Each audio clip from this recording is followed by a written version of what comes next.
और क्यों नहीं दखल दे सकते हम टैक्स नहीं देते। मालिया, लैंड टैक्स, फलाना टैक्स, धमकाना टैक्स, और ये सब किस लिए देते हैं? इसलिए कि जब जी चाहे मैं हमारे घरों से निकालकर नगी सड़क पर बाहर फेंक दे। गवर्नमेंट इसके मुतबादिल जमीनें भी तो दे रही है जी। और कोई तुम्हारी माँ तुमसे ले ले और कहे कि मुतबादिल तुम दूसरी माँ ले लो, तो तुम ले लोगे? बोलो।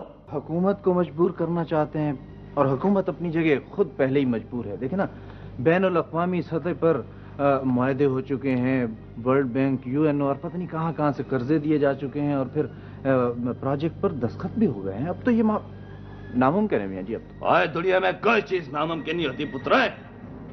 आदमी का कमजोर इरादा से नामुमकिन बनाता है। मास्टर, और तेरा इल्म क्या कहता है? ये और तुम किताबें पढ़ने वालों में यही खराबी है, फैसला नहीं कर सकते तुम।